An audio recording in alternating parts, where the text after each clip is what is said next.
بسم الله الرحمن الرحيم الحمد لله رب العالمين اللهم صل وسلم على نبينا محمد وبارك وسلم عليه.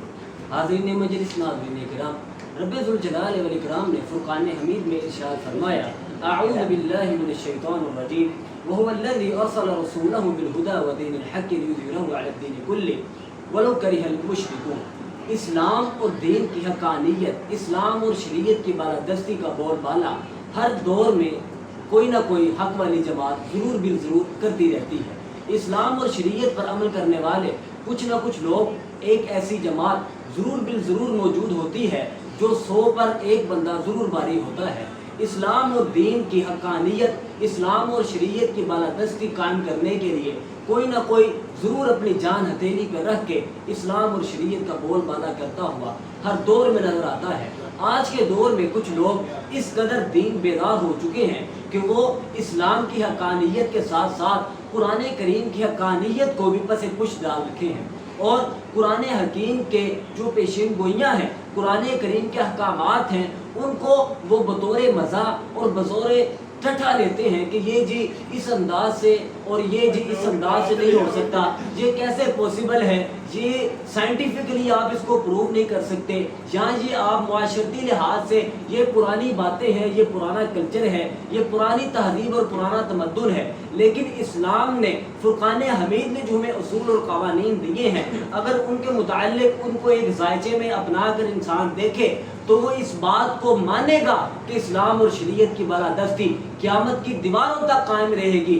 اسلام اور دین کا جو قانون ہے، اسی کی حقانیت اور اسی کا بول بالا رہے گا. رب ذوالجلال والاکرام نے فرقان حمید میں ارشاد فرمایا کہ اللہ تعالیٰ نے نبی رحمت صلی اللہ علیہ وآلہ وسلم کو حق کے ساتھ، ہدایت کے ساتھ بھیجا تاکہ دین غالب آ جائے. اگرچہ کافر اور مشرک جو ہیں اس بات کو ناپسند ہی کیوں نہ کریں، تو پھر یہ قرآن کریم کی جو پیشین گوئی تھی یہ حرف بہ حرف اسی طرح کامل ہوئی، حرف بہ حرف مکمل ہوئی کہ دنیا کے کونے کونے میں اسلام پھیل گیا. آج اسلام عالم دنیا کے اندر دوسرا بڑا مذہب ہے، لیکن روزانہ ہزاروں کی بنیاد پر لوگ اسلام اور دین کی طرف مائل ہو رہے ہیں، اسلام اور دین کا کلمہ پڑھ رہے ہیں. اور اگر آپ جدت پسندی کی بات کریں تو آپ گوگل پر جا کر لکھیں کہ دنیا کی سب سے مشہور ترین ہستی کون ہے، وہاں پہ انبیاء کے امام، فاطمہ کے بابا جناب سیدنا محمد رسول اللہ صلی اللہ علیہ وآلہ وسلم کا مبارک نام آپ کے سامنے آئے گا. اور اسلام اور شریعت کی بالادستی دینی امور کے ساتھ ساتھ دنیاوی امور کے اندر بھی ہمیں قائم و دائم نظر آتی ہے.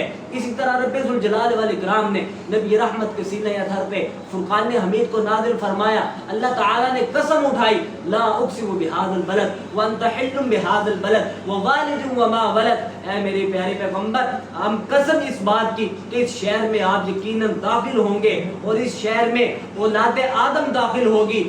اور یہ قرآن حکیم کی پیشین گوئی حرف بہ حرف پوری ہوئی. نبی رحمت صلی اللہ علیہ وآلہ وسلم جب صلح حدیبیہ کے موقع پر اللہ کے نبی علیہ الصلوۃ والسلام کا جب صلح حدیبیہ کا معاملہ ہوا، اس کے اوپر دستخط ہوئے. رب ذوالجلال والاکرام نے فرقان حمید کے اندر اس بات کا اعلان کر دیا: اے میرے پیارے پیغمبر، انا فتحنا لک فتحا مبینا. اے میرے پیارے پیغمبر، ہم نے تو آپ کو فتح مبین سے نواز دیا ہے. اور یہ فتح مبین، فتح مکہ کی فتح مبین تھی. اور مسلمان کس قدر سرفراشی کے ساتھ، کس قدر اسلام کا علم بلند کر کے مکہ کے اندر داخل ہوئے. اور اس کے بعد رب ذوالجلال والاکرام نے فرقان حمید میں ارشاد فرمایا: اذا جاء نصر اللہ والفتح ورأیت الناس يدخلون فی دین اللہ افواجا.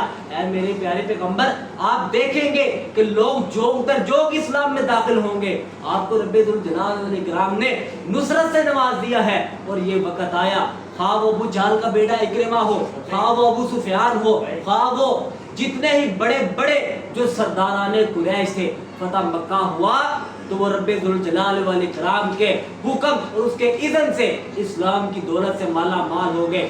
یہ اسلام اور دین کی حقانیت ہے، اسلام اور دین کی بالادستی ہے. خواہ کوئی بھی ہو، خواہ کوئی بھی معاملہ اور کوئی بھی دور ہو، اسلام اور دین اور کتاب اللہ ہمارے لیے راہ ہدایت ہے، راہ نجات ہے، ہماری دنیاوی و اخروی نجات کا ذریعہ ہے، اور اسی میں ہماری کامل بخشش ہے.